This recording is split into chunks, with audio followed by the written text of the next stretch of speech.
আজকের আলোচনাটা হচ্ছে ভিক্টরি উইথ অ্যাশ ব্যাক অফিসের একদম লেটেস্ট কিছু আপডেটস নিয়ে। অ্যাশ স্যার এগুলো জানিয়েছেন সম্প্রতি। আমাদের কাছে এর একটা সারসংক্ষেপ আছে, আর আমরা চেষ্টা করব এর যে মূল বিষয়গুলো, মানে ব্যবহারকারীদের জন্য এর কী প্রভাব পড়তে পারে, সেটা একটু সহজ করে বুঝতে। আমাদের আজকের আলোচনার ফোকাস থাকবে প্রোফাইল আপডেট, কেওয়াইসি মানে পরিচয় যাচাইকরণ, ইমেল ভ্যালিডেশন, আর হ্যাঁ, রেফারেল সিস্টেম আর ভবিষ্যতের কিছু পরিকল্পনা নিয়ে। সব মিলিয়ে মনে হচ্ছে প্ল্যাটফর্মে বেশ কিছু জরুরি পরিবর্তন আসছে। একটা জিনিস কিন্তু শুরুতে বেশ চোখে পড়ার মতো, ব্যবহারকারীর সংখ্যা নাকি এত বেড়েছে যে কেওয়াইসি সিস্টেমটাই আপগ্রেড করতে হয়েছে। এটা কিন্তু প্ল্যাটফর্মের বৃদ্ধি নিয়ে একটা বেশ বড়সড় ইঙ্গিত, তাই না? ঠিক, এটা সত্যিই একটা গুরুত্বপূর্ণ পয়েন্ট। চলুন তাহলে আর দেরি না করে এক এক করে বিষয়গুলো একটু খুঁটিয়ে দেখা যাক। আচ্ছা, প্রথমে আসি প্রোফাইল আপডেটের কথায়। জানানো হয়েছে ব্যবহারকারীরা এখন নিজেদের প্রোফাইলে ঢুকে সরাসরি নাম, দেশ আর ফোন নম্বর এগুলো বদলাতে বা আপডেট করতে পারবেন। এটা বেশ ভালো সুযোগ যদি আগে কোনো ভুল তথ্য দেওয়া হয়ে থাকে। তবে একটা কথা মনে রাখতে হবে, এই সুযোগটা কিন্তু সবসময় থাকবে না, এটা সীমিত সময়ের জন্য। একদম, সময়টা খুব গুরুত্বপূর্ণ এখানে। হ্যাঁ, তাই সবাইকে অনুরোধ করা হয়েছে যত তাড়াতাড়ি সম্ভব নিজের প্রোফাইলটা একবার দেখে নিতে। কোনো ভুল থাকলে এখনই ঠিক করে নেওয়া দরকার, সময় চলে গেলে হয়তো এই অপশন আর পাওয়া যাবে না। ঠিক বলেছেন। আর এই প্রোফাইল আপডেটের সুযোগ, বিশেষ করে নামের বিষয়টা, এটা কিন্তু সরাসরি কেওয়াইসি প্রক্রিয়ার সাথে যুক্ত। মানে মূল ব্যাপারটা হলো প্রোফাইলে যে নামটা দেওয়া হচ্ছে সেটা যেন কেওয়াইসি ভেরিফিকেশনের জন্য যে ডকুমেন্ট জমা দেওয়া হবে বা হয়েছে সেটার নামের সাথে একদম হুবহু মিলে যায়। ওহ আচ্ছা, মানে যদি বানানে বা ধরুন নামের প্রথম অক্ষরেও কোনো ছোটখাটো ভুল থাকে, সেটাও ঠিক করে নেওয়া উচিত। একদম, কারণ এই কেওয়াইসি ভেরিফিকেশনগুলো তো প্রায়ই অটোমেটেড সিস্টেমে হয়। সেখানে নামের সামান্য অমিলও কিন্তু ভেরিফিকেশনটা আটকে দিতে পারে। আর যেহেতু কেওয়াইসি খুব গুরুত্বপূর্ণ একটা ধাপ হতে চলেছে বা অনেকের জন্য চলছেও, তাই এই সুযোগটা কাজে লাগানোটা খুব জরুরি। প্রোফাইলের তথ্য, বিশেষ করে নামটা অফিসিয়াল ডকুমেন্টের সাথে মিলিয়ে নেওয়া, মানে ভবিষ্যতে অনেক ঝামেলা এড়ানো। ঠিক, তথ্যের এই মিলটা নিশ্চিত করা দরকার। এটাই এখনকার লক্ষ্য। বোঝা গেল, ব্যবহারকারীদের জন্য এটা সত্যি একটা গুরুত্বপূর্ণ কাজ। আচ্ছা, প্রোফাইল আপডেটের পর এবার তাহলে কেওয়াইসি মানে পরিচয় যাচাইকরণ প্রক্রিয়ার আপডেটের দিকে যাই। আপনি শুরুতেই বলছিলেন বিপুল সংখ্যক ব্যবহারকারীর কথা। হ্যাঁ হ্যাঁ, ঠিক তাই।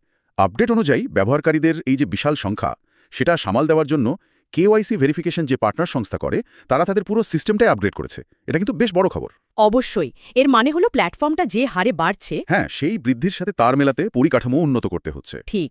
এই নতুন আপগ্রেডেড সিস্টেমটা কবে থেকে চালু হতে পারে সে ব্যাপারে কিছু জানা গেছে? হ্যাঁ, একটা সম্ভাব্য সময়ের কথা বলা হয়েছে। আশা করা হচ্ছে নতুন সিস্টেমটা আজকেই, মানে বৃহস্পতি 13ই নভেম্বর প্যাসিফিক টাইম অনুযায়ী লাইভ হয়ে যাবে। Pacific time? আচ্ছা, তাহলে ভারতীয় সময় কখন হতে পারে? প্যাসিফিক টাইমের সাথে ভারতের সময় পার্থক্য তো প্রায় 13.5 ঘন্টা। তাই হিসেব মতো ভারতীয় সময় অনুযায়ী আজ দুপুর 1টা বা 2টোর পর সিস্টেমটা চালু হতে পারে। আচ্ছা, তবে এটা কিন্তু একটা আনুমানিক সময়, টেকনিক্যাল কারণে একটু এদিক ওদিক হতেই পারে। সেটা ঠিক। তাহলে যাদের কেওয়াইসি এখনো হয়নি, তাদের জন্য কি হবে? প্রসেসটা কি আগের মতোই থাকবে? না, তাদের জন্য বরং কিছুটা সহজ করা হয়েছে। জানানো হয়েছে সিস্টেম লাইভ হওয়ার পরে যাদের কেওয়াইসি বাকি আছে তারা লগ ইন করলে অটোমেটিক্যালি কেওয়াইসি পেজে চলে যাবেন। ও, মানে আলাদা করে খুঁজে বের করতে হবে না? না, সেরকমই বলা হচ্ছে। আর একটা ভালো খবর হলো, যারা এর মধ্যেই কেওয়াইসি করে ফেলেছেন, হ্যাঁ, তাদের নতুন করে আর কিছু করতে হবে না। তাদের ভেরিফিকেশন যেমন আছে তেমনই থাকবে। বাহ, এটা তো ভালো। আর ভেরিফিকেশন প্রসেসটা, সেখানে কোনো বদল? হ্যাঁ, সেখানেও একটা গুরুত্বপূর্ণ পরিবর্তন এসেছে। এখন পুরো ভেরিফিকেশন প্রক্রিয়াটা একটাই ডিভাইসের মাধ্যমে করা যাবে, যেমন ধরুন মোবাইল ফোন দিয়েই। আগে কি অন্যরকম ছিল? আগে হয়তো একাধিক ডিভাইস বা অন্য কোনো পদ্ধতির দরকার হতো। এখন সেটা আরও সহজ আর ফাস্ট হবে বলে আশা করা হচ্ছে। এটা ব্যবহারকারীদের জন্য সুবিধাজনক হবে অবশ্যই। এই কেওয়াইসি সিস্টেম আপগ্রেডের ব্যাপারটা যদি একটু বিশ্লেষণ করি, কয়েকটা জরুরি দিক কিন্তু চোখে পড়ে। বলুন। প্রথমত, এত ব্যবহারকারীর চাপ সামলাতে সিস্টেম আপগ্রেড করা হচ্ছে, মানে প্ল্যাটফর্মটা যে কত দ্রুত বাড়ছে এটা তার একটা স্পষ্ট প্রমাণ। ঠিক। দ্বিতীয়ত, এর মানে হলো প্রসেসিং ক্ষমতা বাড়ানো হচ্ছে, হয়তো নিরাপত্তা ব্যবস্থাও আরও জোরদার করা হচ্ছে। আর তৃতীয়ত, ভবিষ্যতের নতুন রেজিস্ট্রেশনের সময়ই কেওয়াইসি করার যে প্ল্যান, সেটা কিন্তু একটা স্ট্যান্ডার্ডাইজেশনের দিকে ইঙ্গিত করে। মানে অন্যান্য বড় প্ল্যাটফর্মের মতো? হ্যাঁ, ঠিক। বেশিরভাগ বড় অনলাইন প্ল্যাটফর্মই তো এখন রেজিস্ট্রেশনের সময় বা তার পরপরই কেওয়াইসি বাধ্যতামূলক করে দেয়।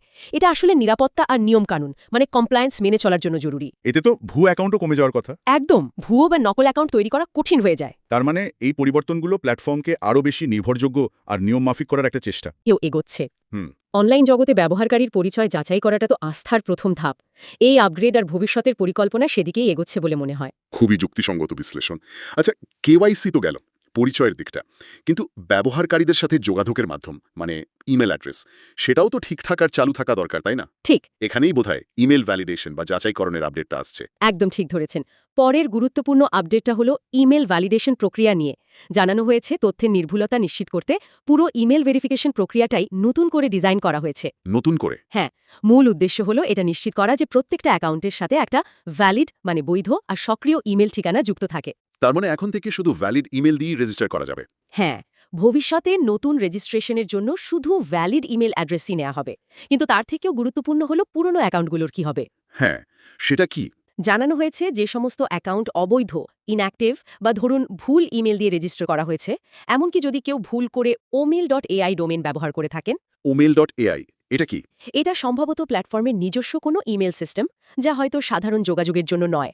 তো এই ধরনের সব অ্যাকাউন্ট সিস্টেম থেকে আপাতত সরিয়ে ফেলা হবে। আচ্ছা, সাময়িকভাবে সরিয়ে ফেলা হবে মানে কি অ্যাকাউন্টগুলো ডিলিট হয়ে যাবে নাকি ঠিক করার সুযোগ থাকবে? ভালো প্রশ্ন। আপাতত সাময়িকভাবে সরানোর কথাই বলা হয়েছে। এর কারণ সম্ভবত ব্যবহারকারীদের একটা সুযোগ দেওয়া। যারা এখনও তাদের ইমেল ভেরিফাই করতে পারেননি, তাদের জন্য ভালো খবর হলো ভেরিফিকেশনের সময়সীমা বাড়ানো হয়েছে। ও, তাহলে সময় পাওয়া যাচ্ছে। হ্যাঁ, যাতে ব্যবহারকারীরা তাড়াহুড়ো না করে সময় নিয়ে নিজেদের ইমেল অ্যাড্রেসটা যাচাই বা ঠিক করে নিতে পারেন। আর ওই omail.ai ব্যবহার করলে কেন অবৈধ ধরা হচ্ছে? সম্ভবত ওটা প্ল্যাটফর্মের অভ্যন্তরীণ ব্যবহারের জন্য, বাইরের যোগাযোগের জন্য হয়তো সাধারণ ইমেল যেমন জিমেল, ইয়াহু এই ধরনের ইমেল দরকার। তাই ভুল করে ওটা ব্যবহার করলেও সেটাকে অবৈধ ধরা হচ্ছে। বুঝেছি। এই পুরো ইমেল ভ্যালিডেশন প্রক্রিয়া আর অবৈধ বা ইনঅ্যাক্টিভ অ্যাকাউন্ট সরানোর বিষয়টা কিন্তু ডেটা হাইজিন মানে তথ্যের পরিষ্কারতা বজায় রাখার জন্য খুব জরুরি। Data hygiene? হ্যাঁ, মানে একটা প্ল্যাটফর্মের ডেটাবেস যত পরিষ্কার আর নির্ভুল থাকবে, সেটা চালানো তত সহজ হবে আর ব্যবহারকারীদের অভিজ্ঞতাও ভালো হবে। ভাবুন, অবৈধ বা নিষ্ক্রিয় ইমেল অ্যাড্রেসগুলো সিস্টেমে শুধু শুধু জায়গা নষ্ট করে। ঠিক। আবার জরুরি নোটিফিকেশন, পাসওয়ার্ড রিসেটের মতো বিষয়গুলো ব্যবহারকারীর কাছে পৌঁছায় না। এটা একটা সমস্যা বটে। আর এই যে পরে স্থায়ীভাবে মুছে ফেলার কথা বলা হলো, হ্যাঁ, সাধারণত এই প্রক্রিয়াটা ধাপে ধাপেই হয়। প্রথমে নির্দিষ্ট সময়সীমার মধ্যে যারা ইমেল ভেরিফাই বা ঠিক করবেন না, তাদের অ্যাকাউন্ট হয়তো টেম্পোরারিলি ইনঅ্যাক্টিভ বা সরিয়ে দেওয়া হবে। এরপর যখন সবার কেওয়াইসি আর ইমেল ভেরিফিকেশন প্রক্রিয়া মোটামুটি শেষ হয়ে যাবে, তখন যে অ্যাকাউন্টগুলো তখনও ভ্যালিড নয় বা ইনঅ্যাক্টিভ রয়ে গেছে, সেগুলোকে হয়তো সিস্টেম থেকে পার্মানেন্টলি ডিলিট করে দেওয়া হবে। আচ্ছা, এর উদ্দেশ্য হল ডেটাবেসটাকে একদম ক্লিন আর আপ টু ডেট রাখা। এটা প্ল্যাটফর্মের কার্যকারিতা আর নিরাপত্তার জন্য খুবই দরকারি। বোঝা গেল। তাহলে ব্যবহারকারীদের জন্য মূল কথাটা হলো নিজেদের রেজিস্টার্ড ইমেল অ্যাড্রেসটা ঠিক আছে কিনা দেখা, আর দরকার হলে আপডেট করা, আর তার জন্য অতিরিক্ত সময়ও দেওয়া হচ্ছে। ঠিক। বেশ, তাহলে প্রোফাইল, কেওয়াইসি, ইমেল ভ্যালিডেশন এই বেসিক জিনিসগুলো ঠিক করার পর পরের পদক্ষেপ কি? রেফারেল সিস্টেম নিয়ে কিছু বলা হয়েছে? হ্যাঁ, রেফারেল সিস্টেম নিয়েও আপডেট আছে। জানানো হয়েছে যে এই যে সিস্টেমের উন্নতিগুলো হচ্ছে, মানে প্রোফাইল, কেওয়াইসি, ইমেল ভ্যালিডেশন, এগুলো যখন ফাইনাল স্টেজে পৌঁছাবে, মানে স্থিতিশীল হবে, তখন রেফারেল অ্যাক্টিভেশন প্রক্রিয়াটা আবার চালু করা হবে। ও, এটা তো অনেকের জন্য একটা আগ্রহের বিষয়। রেফারেল সিস্টেমে কি কোনো পরিবর্তন আসছে? হ্যাঁ, একটা বড় পরিবর্তন আসছে এর কাজ করার পদ্ধতিতে। আগে সম্ভবত একটা টাইমার বেস সিস্টেম ছিল। এখন সেটা বদলে একটা সহজ অন অফ সুইচের মতো ব্যবস্থা করা হবে। অন অফ মানে ব্যবহারকারীরা সম্ভবত নিজেদের ইচ্ছেমতো রেফারেল চালু বা বন্ধ রাখতে পারবেন। এটা সিস্টেমটাকে আরও সহজ আর ইউজার ফ্রেন্ডলি করে তুলবে বলে মনে হচ্ছে। এটা তো বেশ ভালো। আর কিছু? হ্যাঁ, এর সাথে আরও একটা ইন্টারেস্টিং জিনিস আসছে। বলা হয়েছে একটা নতুন অ্যালগরিদম আসবে। অ্যালগরিদম? কিসের জন্য? এটা বিশেষভাবে সেই সব লিডারদের পুরস্কৃত করার জন্য ডিজাইন করা হচ্ছে যারা দায়িত্বশীলভাবে এবং কার্যকরভাবে তাদের নেটওয়ার্ক বা সার্কেল বাড়াচ্ছেন। দায়িত্বশীলভাবে এবং কার্যকরভাবে, এটার মানে কি হতে পারে? এই কথাগুলোর মধ্যে কিন্তু একটা গভীর অর্থ আছে। দেখুন, রেফারেল সিস্টেমটা সহজ করা হচ্ছে, মানে ব্যবহারকারীদের সুবিধা হবে। কিন্তু নতুন অ্যালগরিদমটা ইঙ্গিত দিচ্ছে যে প্ল্যাটফর্ম শুধু সংখ্যা বাড়াতে চায় না, কোয়ালিটিও দেখতে চায়। কোয়ালিটি? হ্যাঁ, দায়িত্বশীল বৃদ্ধি মানে হয়তো যারা নিয়ম মেনে চলছেন, সঠিক তথ্য দিয়ে অন্যদের আনছেন এবং হয়তো তাদের অ্যাক্টিভ রাখতেও সাহায্য করছেন। আচ্ছা। আর কার্যকর বৃদ্ধি মানে হয়তো শুধু লোক যোগ করা নয়, বরং যারা যুক্ত হচ্ছেন তারা যেন প্ল্যাটফর্মে অ্যাক্টিভ থাকেন, ভ্যালু অ্যাড করেন। তার মানে এই অ্যালগরিদমটা ভালো লিডারশিপকে উৎসাহ দেবে? ঠিক তাই মনে হচ্ছে। এটা লিডারদের মধ্যে একটা সুস্থ প্রতিযোগিতা আর ভালো কমিউনিটি তৈরির সংস্কৃতিকে হয়তো উৎসাহিত করবে। শুধু দ্রুত সংখ্যা বাড়ানোর চেয়ে একটা অ্যাক্টিভ আর লয়াল ইউজার বেস তৈরি করা প্ল্যাটফর্মের জন্য অনেক বেশি দরকারি। বুঝলাম। মানে শুধু রেফারেল আনলেই হবে না, সেই রেফারেলগুলো কতটা কোয়ালিটি সম্পন্ন সেটার উপরও জোর দেওয়া হবে। হ্যাঁ, সেরকমই ইঙ্গিত পাওয়া যাচ্ছে। আচ্ছা, আর ভবিষ্যতের জন্য অ্যাশ সারেনাকে আরও কিছু এক্সাইটিং আপডেটের কথা বলেছেন? হ্যাঁ, এখানে ব্যাপারটা আরও ইন্টারেস্টিং হয়ে উঠছে। বলা হয়েছে পরের ধাপে এমন কিছু ডেটার ফিচার আসতে চলেছে যা ব্যবহারকারীদের সত্যি অবাক করে দেবে। সত্যি অবাক করে দেবে? কি হতে পারে সেগুলো, কোনো ধারণা? ঠিক কি ফিচার বা ডেটা সেটা তো বলা হয়নি, কিন্তু এই কথাটা ব্যবহারকারীদের মধ্যে একটা বড় প্রত্যাশা আর কৌতূহল তৈরি করছে স্বাভাবিকভাবেই। হ্যাঁ। সাধারণত এই ধরনের অবাক করা ফিচারের ইঙ্গিত মানে প্ল্যাটফর্মের বড় কোনো প্ল্যান বা টেকনোলজিক্যাল অ্যাডভান্সমেন্টের দিকে ইশারা করে। যেমন? হতে পারে কোনো উন্নত অ্যানালিটিক্স টুল বা ব্যবহারকারীদের জন্য নতুন কোনো ফাংশনালিটি, পার্সোনালাইজড এক্সপিরিয়েন্স, অথবা এমন কিছু যা প্ল্যাটফর্মের মূল উদ্দেশ্য বা সার্ভিসকে আরও শক্তিশালী করবে। আচ্ছা। যেহেতু এর আগে ডেটাবেস ক্লিনিং, ইমেল, কেওয়াইসি আর ইনফ্রাস্ট্রাকচার শক্তিশালী করার কেওয়াইসি আপগ্রেডের ওপর জোর দেওয়া হয়েছে, তাই মনে করা যেতে পারে যে এই নতুন ফিচারগুলো হয়তো এই শক্ত ভিত্তির উপরেই তৈরি হবে। অ্যাশারের লং টার্ম স্কেলেবিলিটির উপর জোর দেওয়া আর এই আসন্ন ফিচারগুলোর ইঙ্গিত সব মিলিয়ে মনে হচ্ছে প্ল্যাটফর্মটা একটা লম্বা দৌড়ের জন্য প্রস্তুতি নিচ্ছে। একটা বেশ বড় লক্ষ্য আছে হয়তো। সত্যি ব্যাপারটা বেশ আগ্রহ জাগানোর মতো। আচ্ছা, তাহলে আজকের এই যে লম্বা আলোচনা হলো, এর মূল বিষয়গুলো যদি একদম শেষে এসে একবার গুছিয়ে নিই। অবশ্যই। প্রথমত, ব্যবহারকারীদের জন্য প্রোফাইল আপডেটের একটা সীমিত সুযোগ এসেছে, নাম, দেশ, ফোন নম্বর ঠিক করার, যেটা কেওয়াইসির জন্য খুব জরুরি। দ্বিতীয়ত, কেওয়াইসি সিস্টেম আপগ্রেড হয়েছে বিপুল ব্যবহারকারীর জন্য, আর সেটা আজই নতুন সহজ রূপে চালু হওয়ার কথা। লগ ইন করলেই বাকিরা কেওয়াইসি পেজে যাবেন, আর এক ডিভাইসেই কাজ হবে। ঠিক। তৃতীয়ত, ইমেল ভ্যালিডেশন প্রক্রিয়া নতুন করে তৈরি করা হয়েছে। অবৈধ ইমেলযুক্ত অ্যাকাউন্ট আপাতত সরানো হবে, ভেরিফিকেশনের জন্য সময় বাড়ানো হয়েছে, কিন্তু পরে সিস্টেম পরিষ্কার করা হবে। হ্যাঁ। চতুর্থত, রেফারেল সিস্টেম ফিরছে সহজ অন অফ সিস্টেমে, আর নতুন অ্যালগোরিদম আসছে দায়িত্বশীল লিডারশিপকে পুরস্কৃত করতে। একদম। আর পঞ্চমত, ভবিষ্যতের জন্য এমন ডেটা ও ফিচারের ইঙ্গিত আছে যা ব্যবহারকারীদের জন্য খুব এক্সাইটিং হতে পারে। এই সব আপডেটগুলো যদি একসাথে দেখি, তাহলে একটা পরিষ্কার ছবি বোঝা যায়। প্ল্যাটফর্মটা শুধু ইউজার সংখ্যা বাড়ানোর দিকে না তাকিয়ে একটা শক্তিশালী, স্কেলেবল, নিয়মমাফিক আর ওয়েল স্ট্রাকচার্ড পরিকাঠামো তৈরির দিকে মনোযোগ দিয়েছে। ইউজার ডেটাবেস পরিষ্কার রাখা, ভেরিফিকেশন প্রসেস উন্নত করা, যোগাযোগের মাধ্যম ঠিক রাখা আর রেসপন্সিবল গ্রোথকে উৎসাহ দেওয়া, এগুলো সবই একটা ম্যাচিউর আর লং টার্ম ভিশন থাকা প্ল্যাটফর্মের লক্ষণ। এটা শুধু বর্তমান ব্যবহারকারীদের ধরে রাখার জন্যই নয়, বরং ভবিষ্যতের আরও বড় এক্সপ্যানশনের জন্য ভিত তৈরি করছে বলে মনে হয়। একদম ঠিক।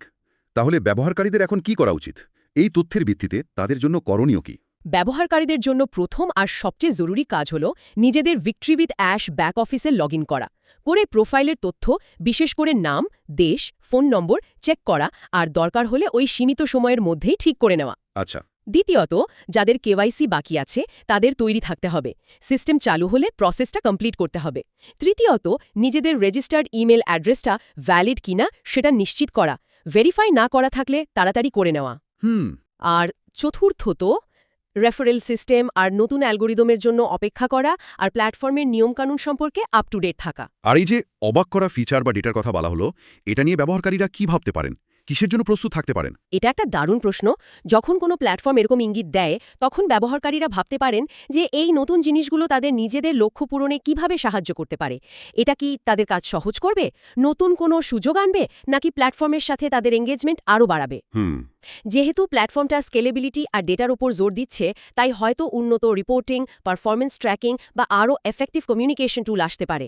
ব্যবহারকারীদের জন্য এটা একটা ভাবনার বিষয় হতে পারে।